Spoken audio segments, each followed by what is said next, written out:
And viewers, the bilateral meet that swung from theatrical adulation to raw geopolitical pragmatism. Prime Minister Modi and President Trump engaged in a highly anticipated bilateral encounter on the sidelines of the G7 summit in Evian, France, with a volatile geopolitical landscape of West Asia dominating the ledger. While Trump aggressively took credit for driving the West Asia peace breakthrough, he's also showered Prime Minister Modi with extraordinary praise, calling him an angelic, beautiful-looking man. Prime Minister Modi, on the other hand, injected a heavy dose of strategic reality into the room. Modi directly commended Trump's leadership on the truce, but paired his praise with an unyielding mandate, demanding that this new US-Iran framework absolutely guarantee freedom of navigation and secure the lives of lakhs of Indian seafarers navigating the volatile Gulf arteries. With the futuristic G2 economic alliance and a comprehensive trade pact now back on the anvil, this meeting marks a massive recalibration of India-US ties. But the bigger question that remains, can Trump deliver on the US-Iran deal? Can he deliver lasting peace in the region? And to talk more about today's big engagement and, of course, what we're expecting on Friday in terms of the signing of that peace deal between US and Iran, joining us at the moment is Larry Sabato. He's an American political scientist. Also with us is Adolfo Franco, Republican political strategist as foreign policy analyst as well. Thank you so much, gentlemen, for joining us this evening. Larry Sabato, in terms of what we're looking at, Trump trying to fix things with India. We've seen the past 16 months where there's been no bilateral meeting, a fairly long period of time. How much of this, as well as Friday's decision, is at the end of the day also hinging on local domestic political concerns as far as President Trump is concerned, in your view? Well, President Trump has one overriding domestic concern, and that is actually in foreign policy to end this war with Iran that has been ill-advised and has turned out to be not worth very much. It actually was quite costly to the United States. We won militarily, but we lost diplomatically in a major way. Everything is revolving around that right now because potentially, if it is resolved, and that's by no means certain, that will help to lower gas prices, and that will take one concern off the table that voters have prior to November's midterm elections. Mr. Franco, do you agree with that perception that it's domestic political concerns that have actually driven the United States towards peace and ensuring that there's an early off-ramp? Of course, those negotiations have been on for over a month now, but the point is that is it finally the domestic concerns that's, had finally pushed Mr. Trump's mind? Well, yes, I agree with the analysis by Dr. Sabato very much, but for this reason. Iran has a pain point that's very high. It's unlimited because it's a terrorist dictatorship that represses its people. So the population does not matter very much at all. The reality is gasoline prices compared to a year ago are today about 94 cents on average higher than they were. But that's reality. The pain point in a democracy and foreign policy debates and the economics are dictated by the voters. If the voters want gas even below what they were a year ago, they set the pain point. So for that reason, the United States domestically was in a different position than Iran.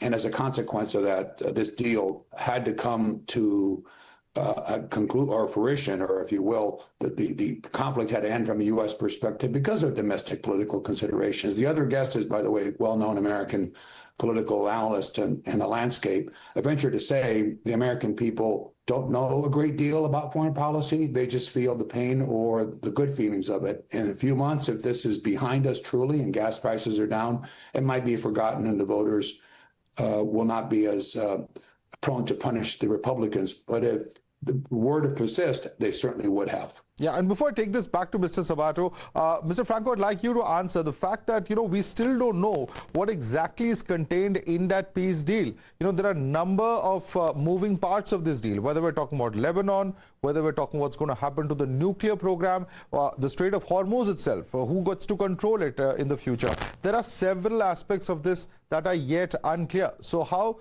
certain can we be that this is really going to herald an era of peace? Well, in my opinion, it won't.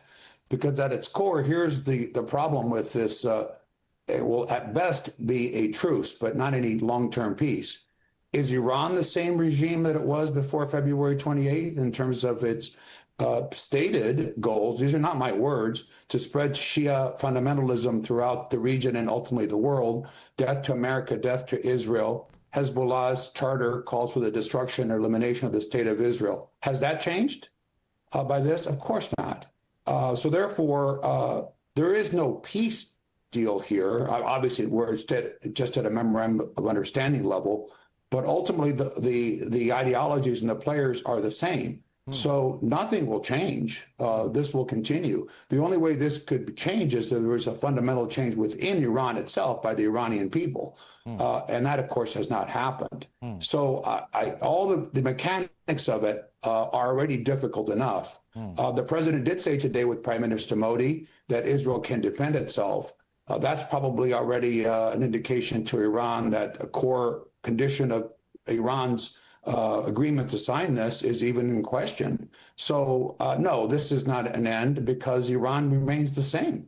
Right. So that becomes a very important question then. And Mr. Sabato, with the Iranian regime having proved its resilience, and you perhaps have a more hardline regime as per some analysts, the big question is how will Trump be able to tide this over? And can he really have his way even after the signing, given the fact there are 60 days of protracted negotiations? There's a lot that could go wrong there. Yes, you never know that by listening to the president discuss this not yet fully signed, much less implemented agreement or MOU. An understanding, a memorandum of understanding is not a full agreement, much less a treaty or anything like that. I think there are so many ways this could go off track and go wrong that some of them are bound to happen. It's already clear that it's not going to be possible to get what Trump likes to call nuclear dust away from Iran and to the United States, which became his justification for doing it. I don't really think that was the original justification. But it's going to be impossible, really, to guarantee the Strait of Hormuz will remain open in the way that it was open prior to this unnecessary war. Iran is already talking about charging fees, and we'll see what that turns into. But something tells me there are going to be a lot of conflicts there. And there'll be all kinds of implications for other countries as well. So this is a gigantic mess that is not made any less of a mess by this memorandum of understanding. Right. And I want to draw your attention to what has happened as far as the India relationship as well. And I'd like to bring in Mr. Franco on this as well. Mr. Franco, the point is the last 16 months have perhaps been the lowest point in the last 2.5 decades of relationship building between the US and India, which has been seen as a bipartisan effort in both the countries. Clearly, whether we're talking about tariffs, whether we're talking about the statements in relation to negotiating a peace between the India and Pakistan conflict, or even during the course of war, the latest flashpoint being the killing of Indian sailors, who are, of course, merchant navy officials over there, sailors over there, and them being struck is certainly something that India expected US to condemn. And even when asked today, President Trump talked about the dangers of seafaring, but didn't give an outright condemnation. Well, they are at a low point for a number of reasons. You touched on them. Of course, the trade deal, which today, by the way, today's meeting, at least publicly, the optics were extremely positive. So that's helpful, but I'm not sure it translates into much. There's an immigration issue, of course, as you well know, that's not really India targeted, as Secretary Rubio said during his visit to India, but it impacts Indian students and the very successful Indian community in the United States in terms of extended visas in our country. So those are issues. The trade issues and the sanctions that were imposed on India did not help. The stalled talks, there has been some movement on the trade talks. They are at a low point. And that is quite unfortunate. And I was somewhat heartened by the president's very positive comments today, because India is our natural partner. We have a relationship with Pakistan, but the alliance Pakistan has, its true alliance, is with China. So India is our logical ally in the region. It's a huge market. It's the future China, in my view. So we need to cultivate that very, very, very well. And it is the deterrent and to Chinese expansionism and Pakistan's close relations with Iran. I know they were a so-called broker here, but they have very aligned views on many issues. So that is our natural ally. And I hope that at least the trade talks will be now move forward more positively than they have. And we don't have erratic behavior, since we're talking about reimposing sanctions on Russia. But that doesn't impact India's fuel needs again, and we'll be back to square one. Absolutely. And Mr. Sabato, I'd like you to bring to come in on this, because, you know, there's an attempt to try and bring the relationship back on track. We've seen Marco Rubio coming to the national capital. We've seen Sergio Go trying and making those outreaches. And even today, at least one of the statements that President Trump gave, which was, you know, trying to take it in very positive light, is that if India is attacked, we're certainly going to come out and back India, is what President Trump said. But the big question is this all just theatrics and rhetoric? And, you know, is there more that needs to be demonstrated to show that the two countries are together? Quad, for instance, you know, the great initiative of India, of United States, of Australia and Japan, you know, that just seems to be a body that does not seem to be functional at the moment. How are we going to take this forward if indeed they're going to address the common threat coming in from China? Well, I think Secretary of State Marco Rubio will have to take the initiative here, will have to take a major role in it, because President Trump is known for these sorts of, as you put it, theatrical performances. This morning, the Prime Minister and the President were very friendly.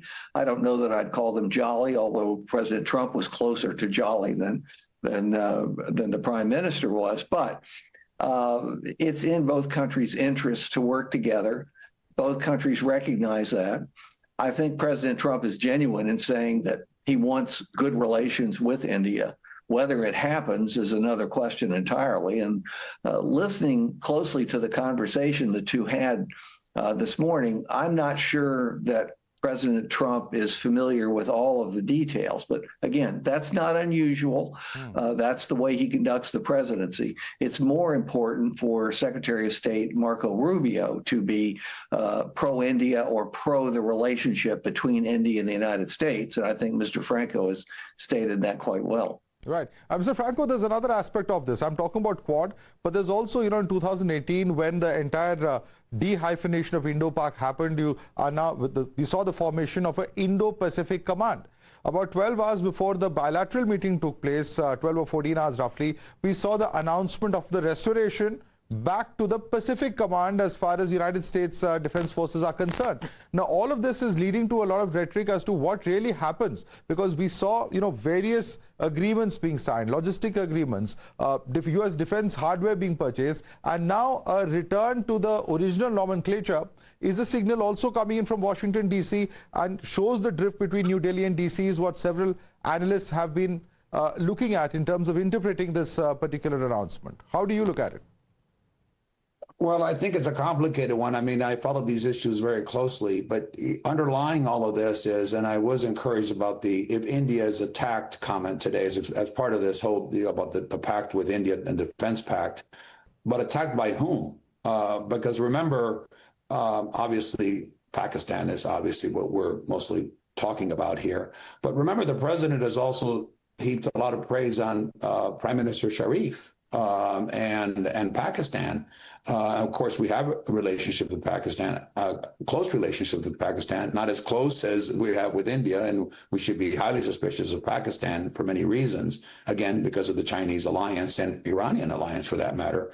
But back to this, to your specific question is, there's no question here in Washington, there is enormous Pakistani pressure to have the United States temper its relationship, defense pact, or defense arrangement with India. That is the logical one, and it should be furthered. Again, ultimately, we're looking at the Chinese issue and who dominates in the subcontinent, and it has to be India from our perspective. But again, this balancing act with Pakistan is what applies the brakes to this, I think, coming to fruition as it should. Right. And many are also looking at this, Mr. Sabato, as Trump's sort of outreach to Xi Jinping? We know how he went to Beijing, a few weeks ago, and now, of course, with this announcement of the Pacific Command, is that some sort of a signal that perhaps is being given to Beijing as well? Well, it could be. And again, if it's a signal, believe me, it came from the Department of State and the president must have agreed with it. Overall, I think it's important to understand Trump and to read him psychologically. What does he do in these public presentations that reflects what happens privately? He is really unable to put a different face publicly on what has happened privately. At least that's been my experience in watching him. So the signs were good for India today. And I think that when you remember, for example, Trump's meeting with President Zelensky right in the beginning of this second term of the Trump presidency, and you remember how fierce their debate was in public, Trump is more than willing to have that kind of confrontation if he is angry or concerned about something privately. That didn't happen. Everything that I saw communicated in that meeting was positive, and everything else I've seen in the relationship, at least to the degree that Trump has focused on it, is also positive. Whether that is reflected in the details of policy and the circumstances you were referring to, that's another question entirely. All right. Larry Sabato and Dr. Franco, thank you so much to both of you for joining us and sharing with us your perspective. Thank you Thank you so much. Thank you very much.